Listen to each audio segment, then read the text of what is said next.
Hello बच्चों, मैं आदित्य दयाल। स्वागत है आपका हमारे YouTube चैनल दयाल क्लासेस में। चलिए शुरू करते हैं।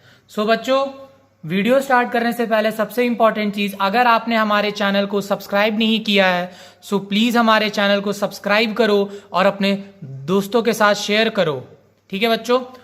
बच्चों, आज हम लोग ये पढ़ेंगे कि एक्सरसाइज 1.3 से रिलेटेड क्या क्या इंपॉर्टेंट कॉन्सेप्ट्स है, और मैं आपके कॉन्सेप्ट सारे क्लियर कर दूंगा बहुत इजी वे में और बहुत आराम आराम से पढ़ाऊंगा। और बच्चों, वीडियो को लास्ट तक देखना और कुछ भी स्किप मत करना, वरना आपको बहुत सारी कंफ्यूजन्स हो सकती है। चलो बच्चों स्टार्ट करते हैं। बच्चों, सबसे इंपॉर्टेंट चीज, एक्सरसाइज 1.3 में जितने भी क्वेश्चन है उससे पहले आप कुछ चीजों के बारे में जान लो। जैसे अगर मान लो इसमें एक चीज होती है, अगर जैसे मान लो कि आप अगर 10 को अगर 3 से डिवाइड करते हो तो 10, फिर 0.3, 9,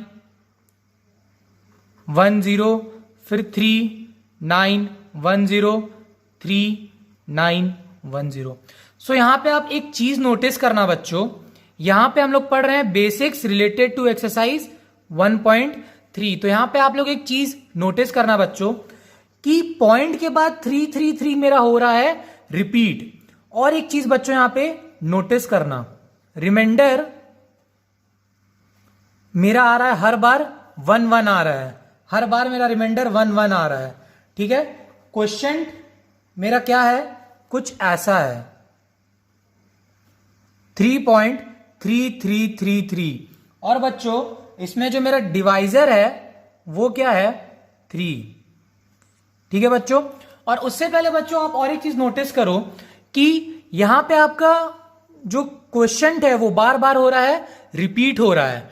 ठीक है। और एक चीज बच्चों, जब भी हमारा क्वेश्चन ऐसे करके होता है रिपीट, जैसे यहां पे क्या हो रहा है 3.3333, इसको हम लोग ऐसे लिखते हैं 3.3 के ऊपर बार।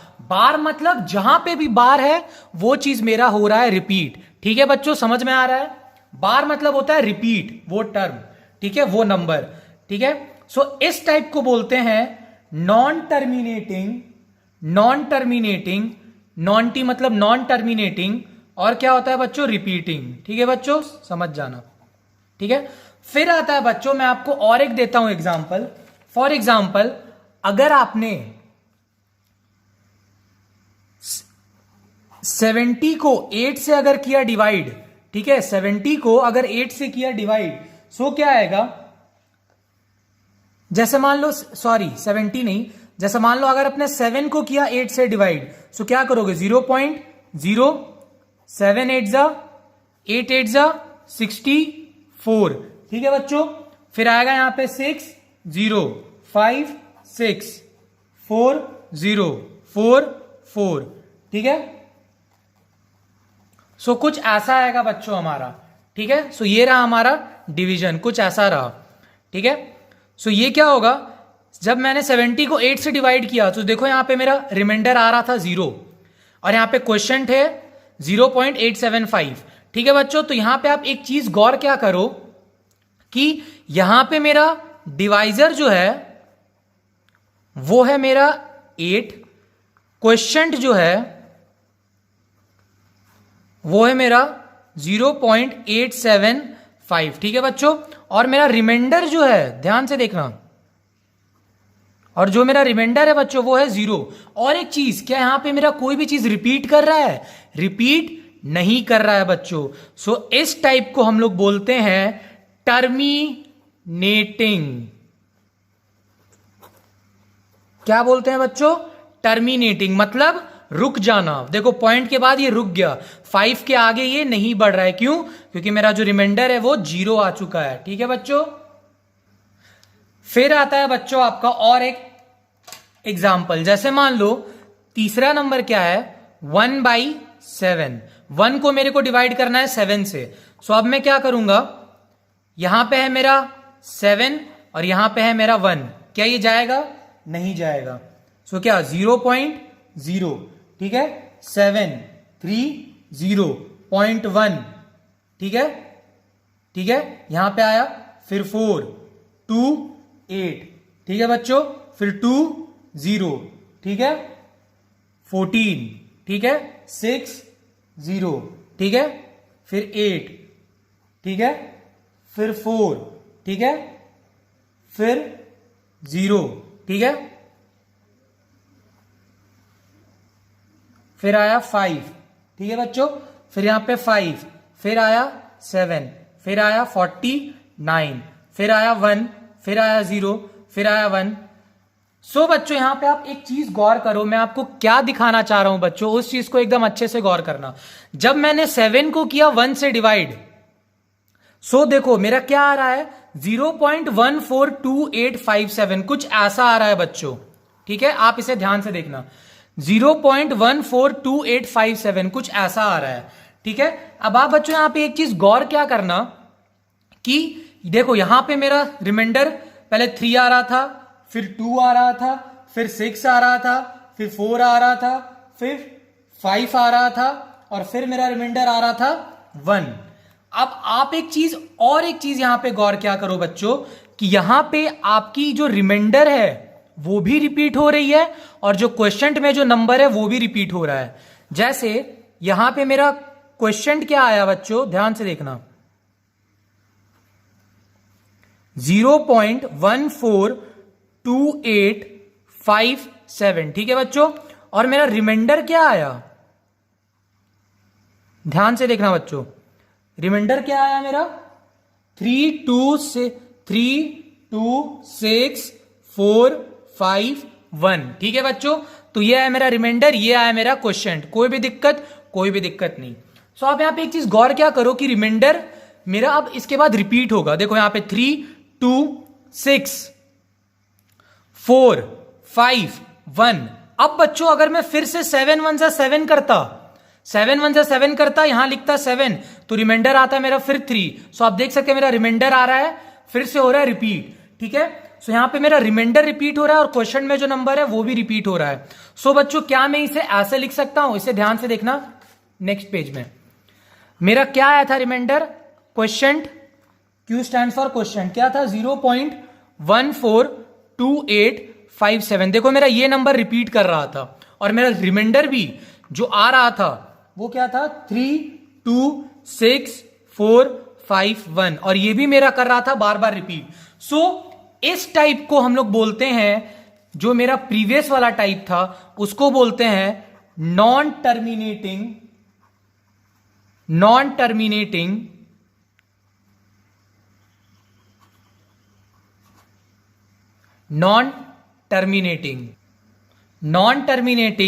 रिपीटिंग बोलते बच्चों इसको, नॉन टर्मिनेटिंग, क्योंकि ये खत्म ही नहीं हो रहा है। सीरीज क्या है, 0.142857, फिर से आएगा बच्चों 142857, तो ऐसे को बोलते हैं नॉन टर्मिनेटिंग, जो कभी खत्म नहीं होता है, और रिपीटिंग, जो चलता जाता है। और बच्चों यहां पे सबसे इंपॉर्टेंट चीज, अगर आप तीनों केस को ध्यान से ऑब्जर्व करो, चलो देखते हैं, ये रहा मेरा केस। यहां पे आप एक चीज देखो कि 142857, जैसे 2 to 4 to 6, 6 नंबर यहां पे मेरे रिपीट हो रहे हैं। हमेशा रिपीट वाला नंबर डिवाइजर से कम होगा। जैसे यहां रिपीट कितना कर रहा है, 6, और यहां पे कितना है, 7। तो आप देख सकते हैं बच्चों कि रिपीट वाला नंबर है मेरा 6, डिवाइजर है 7, उससे है हमेशा कम, ठीक है बच्चों। अब जैसे यहां पे पहला था, यहां पे कितना नंबर रिपीट कर रहा था, एक नंबर, जो मेरा 3 से क्या है, कम है। सो यहां पे आप एक चीज हमेशा याद रखना लाइफ टाइम, कि नंबर प्रेजेंट, याद रखना, number present in the repetition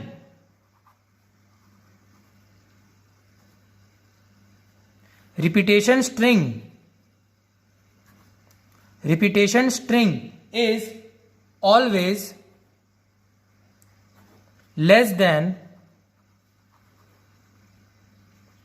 always less than divisor, ठीक है बच्चों। सो यहां पे आपको एक चीज नोटिस क्या करनी है कि number present in the repetition string is always less than the divisor, ठीक है। आपको सारी चीजें समझ में आ गई होगी। क्या लिखा है कि जो नंबर मेरा रिपीट करता है, रिपीट करता है, वो हमेशा डिवाइजर से कम होता है।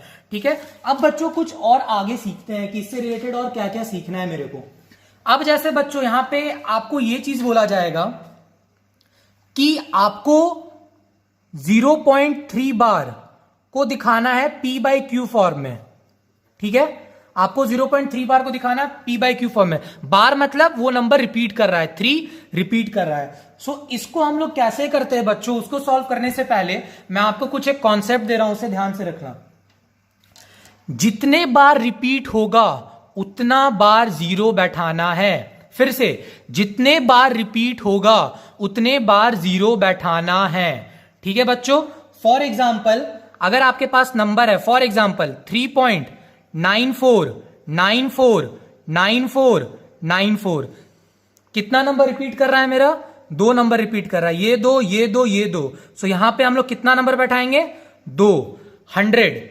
अब फिर से और एक चीज, अगर मान लो यहां पे ऐसा लिखा हुआ है 4.982 यहां पे आप देख सकते हैं 3 नंबर आपका रिपीट हो रहा है। जितना नंबर रिपीट होगा उतना 0 बैठाना है। 3 नंबर है, 3 0 बैठा दिए, आगे में एक दे दिए 1। ये कॉन्सेप्ट याद रखना बच्चों। अब इसी कॉन्सेप्ट से रिलेटेड हम इस टाइप के क्वेश्चन को सॉल्व करेंगे। ठीक है, मेरे को क्या बोला है कि 0.3 बार को दिखाना है P बाई क्यू फॉर्म में। सो हम लोग इसको सॉल्व कैसे करते हैं, ध्यान से देखना बच्चों। इसको मान लेते हैं let x is equal to 0.3 bar. इसको हम लोग ऐसे भी लिख सकते हैं, कोई भी दिक्कत। इसको मान लिया इक्वेशन नंबर 1। पॉइंट के बाद कितना नंबर रिपीट कर रहा है? 1। सो हम लोग किससे करेंगे? यहां पे मल्टीप्लाई 1 0 से। सो यहां पे 10 लिखेंगे और यहां पे लिख देंगे मल्टीप्लाई बाई 10 बोथ साइड्स। ठीक है बच्चों, इसके बाद क्या करेंगे? सो हमारा कुछ इक्वेशन ऐसा हो जाएगा, यह है इक्वेशन, इस तरफ 10 पूरे में 10। सो क्या आ जाएगा? 10x और यहां पे आ जाएगा 3.33333। ठीक है बच्चों, समझ में आ रहा है? अब बहुत सारे बच्चे बोलेंगे कि सर ये 3.333 कैसे आ गया, मेरे को तो यही नहीं समझ में आ रहा। सो बच्चों देखो यहां पे क्या लिखा हुआ है? 0.333। ठीक है, 10 से मल्टीप्लाई करने का मतलब होता है, ठीक है समझना, अगर मैं 10 से मल्टीप्लाई करता हूं तो मतलब 1 पॉइंट मैं हटा देता हूं। ठीक है, यहां था 1 पॉइंट मेरा शिफ्ट हो जाता है। 10 से मल्टीप्लाई करना मतलब 1 पॉइंट शिफ्ट, 100 मतलब 2 पॉइंट शिफ्ट, 1000 मतलब 3 पॉइंट शिफ्ट, 10 मतलब 1 पॉइंट शिफ्ट, इधर आ गया। अब यही मेरा रहता कुछ ऐसे 0.4222, मैं बोलता इसको मल्टीप्लाई करो 100 से। सो क्या मैंने बोला? 2 पॉइंट शिफ्ट। सो यहां ये कुछ आ जाता यहां पे। ठीक है बच्चों, ठीक है बच्चों, आपको एकदम समझ में आया, सारी चीजें क्लियर कर दूंगा। फिर इसके बाद कुछ ऐसा होगा हमारा इक्वेशन 10x। इसको क्या मैं ऐसे लिख सकता हूं? 3 प्लस 0.333। इसको मैंने ऐसा क्यों लिखा? क्योंकि मेरे को पता है कि मेरे को x लाना है और मेरा ऐसा ही कुछ रिपीटेशन दिखता है अगर मैं इसे ऐसे लिखूं तो। 333 मेरा करा था रिपीट, इसको मैंने दे दिया सर के ऊपर बार। अब आते हैं नेक्स्ट स्टेप में। 10x is equal to 3 plus 0.3 का बार। ठीक है, ठीक है बच्चों, 10x ये हो गया 9x,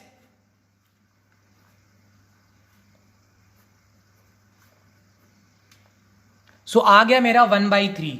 सो 0.333 का फ्रैक्शन क्या होगा? Rational number 1/3। ठीक है बच्चों, आपको समझ में आ गया। अब देखते हैं और एक क्वेश्चन बनाने से पहले बच्चों एक कॉन्सेप्ट सीख लो जो बहुत ही इंपॉर्टेंट वाला कॉन्सेप्ट है। मान लो अगर आपको कभी भी अगर ऐसा कोई क्वेश्चन दिखता है, मान लो बोला क्या है 0.466666, ठीक है, कुछ बच्चों ऐसा नंबर है।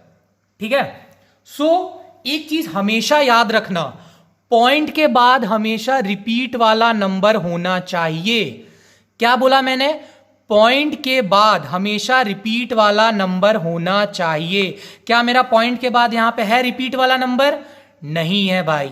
यहां पे रिपीट वाला नंबर क्या है? 666, पर यहां पे बिना रिपीट वाला 4 है। सो इसको मेरे को हटाना है। कैसे हटाएंगे? Multiply by 10। 10 से मल्टीप्लाई करेंगे तो एक पॉइंट मेरा शिफ्ट हो जाएगा। ठीक है, सो क्या हो जाएगा? ये मल्टीप्लाई बाई 10। सो ये क्या हो जाएगा मेरा? 4.6666। और इसे मैं ऐसा भी लिख सकता हूं। ठीक है बच्चों, समझ में आया? क्वेश्चन दिया रहेगा ऐसे कि आपको इस टाइप के क्वेश्चन को P बाई Q फॉर्म में दिखाना है। याद क्या रखना है? पॉइंट के बाद हमेशा रिपीट वाला नंबर होना चाहिए। ठीक है, अब देख लेते हैं कुछ और एक क्वेश्चन। जैसे मान लो अगर आपसे क्वेश्चन पूछ दिया 0.9656565, यहां पे पॉइंट के बाद कितना, पॉइंट के बाद हमेशा रिपीट वाला नंबर होना चाहिए। सब बात भूल जाओ, बस एक याद रखो, पॉइंट के बाद हमेशा रिपीट वाला नंबर होना चाहिए। ठीक है बच्चों, सो ये रिपीट, ये रिपीट, ये रिपीट। सो यहां पे भी हम लोग करेंगे, देखो एक रिपीट नहीं है तो किससे मल्टीप्लाई करेंगे? 10 से। So multiply by 10। अब आपको समझ में आ रहा होगा बच्चों। सो ये कुछ हो जाएगा ऐसे 9.656565। इसे ऐसा भी लिख सकते हैं 9.65 का बार। और इसके बाद का प्रोसेस एकदम सेम रहेगा जो हम लोग ने पीछे सीखा था। ठीक है, फिर है कि उसके बाद इसको मानेंगे x, फिर उसके बाद वैसे ही इसको करते करते सॉल्व करते जाएंगे, जैसे हम लोग ने यहां पे किया था। ये वाला जैसे हम लोग ने यहां पे किया था, लेट x करके, वैसे इसको हमेशा पॉइंट के बाद क्या ला दो? रिपीट वाला नंबर। नहीं है तो उसको कर दो उतने बार 10 से मल्टीप्लाई करके। ठीक है, माइंड में हमेशा एक चीज चलना चाहिए, पॉइंट के बाद सिर्फ रिपीट वाला नंबर आना चाहिए, बस दैट्स इट। अब बच्चों इसके बाद और एक कॉन्सेप्ट आता है कि अगर आपसे ये पूछा जाए, ठीक है बच्चों, कि इररेशनल नंबर बताओ दो नंबर के बीच में, इररेशनल नंबर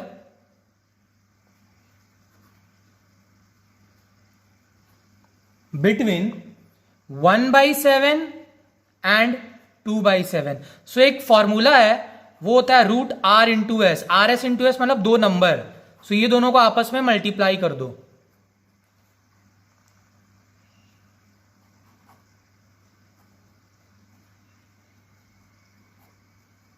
सो आपका आंसर क्या है? √2/7। सो ये एक नंबर है इररेशनल नंबर बिटवीन 1/7 एंड 2/7। वैसे तो बहुत सारे नंबर हो सकते हैं, पर उसमें से एक नंबर ये है।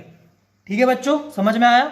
सो ये हुआ हमारा आज का बेसिक लेक्चर बच्चों। अगर आपको सारी चीजें समझ में आ गई है बच्चों, सो प्लीज हमारे चैनल को सब्सक्राइब करो, लाइक करो और अपने दोस्तों के साथ ज्यादा से ज्यादा शेयर करो कि मैं ऐसी कंटेंट आपके लिए लाते रहूं। Thank you for watching my video guys. Bye bye, see you all.